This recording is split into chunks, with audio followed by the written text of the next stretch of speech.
Hey, welcome back to Get Down to Business, the show all about small business, jobs, and entrepreneurship. We know that companies invest considerable time and money on developing a strategy, but most don't have a plan to put it into action. And there's a lot of reasons for that, which is what I want to talk to my next guest all about. Marc Bergeron is a principal at Oliver Wight, a consultancy firm working with global companies to help drive impactful and sustainable business outcomes. Oliver Wight is the originator of integrated business planning, IBP, and a pioneer in supply chain design, optimization, and performance benchmarking. Welcome to the program, Marc. Thanks so much for joining us. Thank you for having us. Good morning. Absolutely. A true pleasure. Let me jump right in for a moment. I mean, the numbers are staggering. Most organizations fail to achieve their strategic goals. Why is that?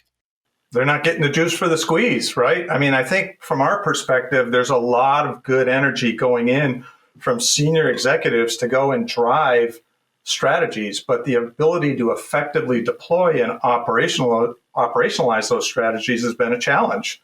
And it really boils down to good thinking at the top, but then being able to operationalize it effectively in an aligned way at the right level of resolution over the right horizon to be able to monitor the plan to ensure that it's coming to life in a way that was best intended. So as you mentioned, right, Oliver Wight has been an innovator and pioneer in the area of planning for the past 50 years. And with that planning, we've evolved several core planning processes, things such as sales and operations planning, more affectionately known as integrated business planning today.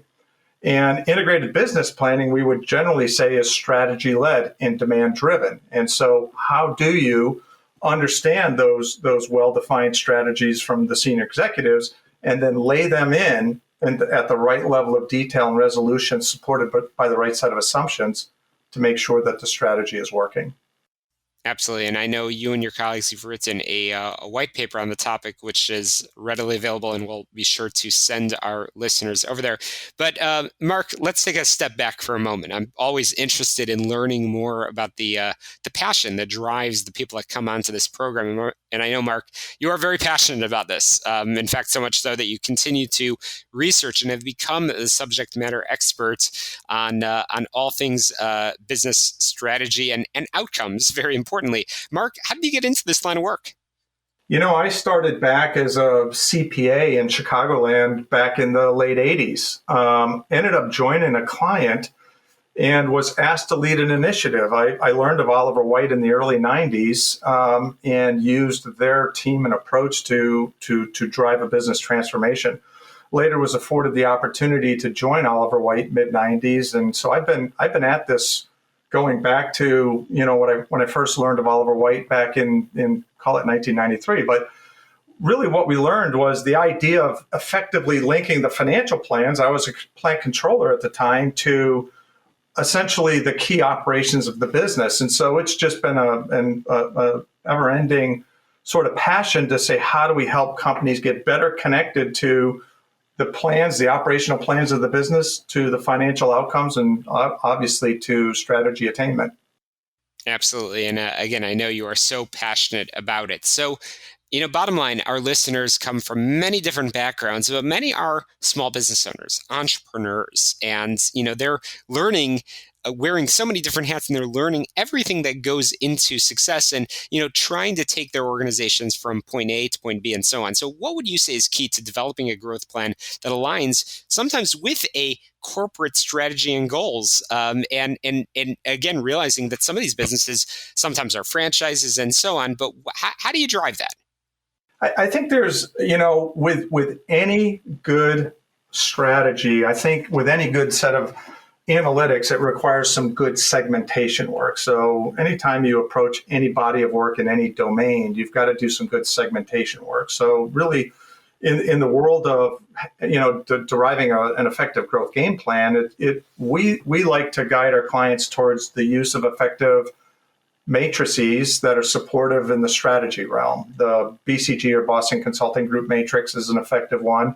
GE McKinsey has been an analysis, a 9-box analysis that's been around for years. And, ultimately models like the Ansoff model, which is, what are going to be our market growth strategy. So the effective combination of really looking at your business, understanding a series of categories and what are the growth prospects and investment return prospects for those key categories, laid into a series of those best practice matrices is very effective to formulating in the end where to play and how to win, and then how to effectively allocate investment dollars in a disproportionate way to achieve outcomes. Many times we find that companies, tend to have a budget year mindset, and they just say, well, last year we spent X, this year we're going to spend X again, and it's more of a peanut butter approach. So really understanding that effective segmentation coupled with the key assumptions and investing disproportionately is key to, higher outcomes. Absolutely. I'm chatting with Marc Bergeron, who, together with his colleagues, have written a white paper. It's really a fantastic read that I encourage everybody to take a peek at. Deploying strategy with integrated business planning, connecting strategy to execution, and there's a lot there. Again, Marc Bergeron is a principal at Oliver Wright, a consultancy firm working with global companies to help drive impactful and sustainable business outcomes. We are going to have to squeeze in a very quick break here on the program.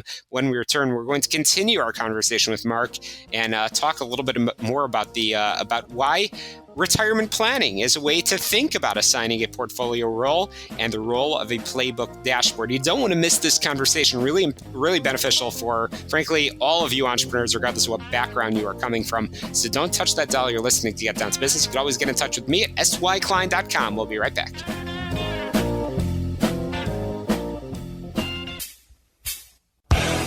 Hey, welcome back. You're listening to Get Down to Business, the show all about small business, jobs, and entrepreneurship. Continuing my conversation with Marc Bergeron, principal at Oliver Wright consultancy firm, working with global companies to help drive impactful and sustainable business outcomes. We'll be sure to get you in touch with Marc and his teammates at Oliver Wright in just a moment. But Marc, continuing our conversation, you've used the analogy of retirement planning as a way to think about assigning a portfolio role for business units. What do you mean by that? Well, one of the things that we find is often there's kind of a hierarchy where large corporations we work with, tend to have an overarching corporate strategy, and generally they have available funds that they want to allocate within an organization, not dissimilar to we as investors that want to invest in our 401ks to manage some kind of an outcome. With a portfolio mindset, you tend to have some parts of your portfolio which are invest for growth, very aggressive, some parts of your portfolio which are more conservative. So really understanding the composition of your business structure, whether you have business units that are keyed for growth, some business units may be keyed for cash, some business units may be keyed for, profits, is thinking through the different BUs and or the supporting categories to say, what are the targets that and the capabilities of each of those businesses, and then really mapping that to what are the available funds for investment. And if we think about it, we invest differently at different stages of our career. When we're young, we tend to be more in stocks. When we're near to retirement, we tend to be more in bonds. So that allocation for an overall balanced return is very important. And just like we think stocks and bonds, companies tend to think business units and categories as their currency. Absolutely. Absolutely. And so lastly, and we only have time for one or two items over here, I do want to talk about the role of a playbook dashboard. You have been a strong advocate for this tool, if you will, and its role that it plays in assigning and performing strategic goals. And again, I think that this is something that's relevant, frankly, regardless of what industry and regardless of what size you're in. So why a playbook dashboard, Marc? Well, one of the things that we found in working with companies over the years is visualization is key. And so with the advent of better analytical tools for today, just being able to see those time phase plans that are expressed in terms of volume, value, margin out over the strategic horizon, supporting investments, And back to our earlier part of our conversations, with the appropriate attribution around those strategic matrices allows you to visualize, are we growing key categories that we intend to and pulling back on others. So just bringing the combination of visualization to the current operating plans as financialized is a key enabler to be able to say, is my strategy and its set of tactics and strategies in play and working to deliver those intended outcomes.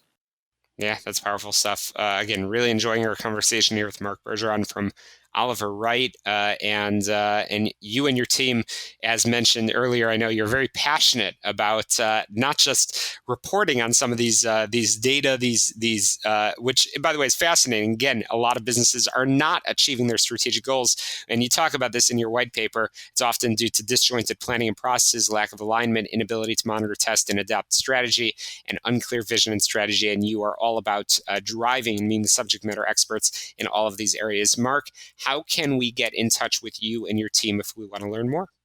Well, oliverwight.com. I mean, we're well known as thought leaders and practitioners in the space, so that would probably be the first approach. I can be personally reached at marc.bergeron@oliverwight.com, and we welcome hearing from you. Absolutely, and we'll link it in the show notes as well. Thanks so much for coming on. Thank you as well to our earlier guest, John Hewitt. Great conversations today. And again, I know I shared a lot of insight and advice on this program. I always love to know what you think. Get in touch with me, syklein.com. Subscribe, rate, review on your favorite podcast app. To success, let's get down to business. We'll see you next week.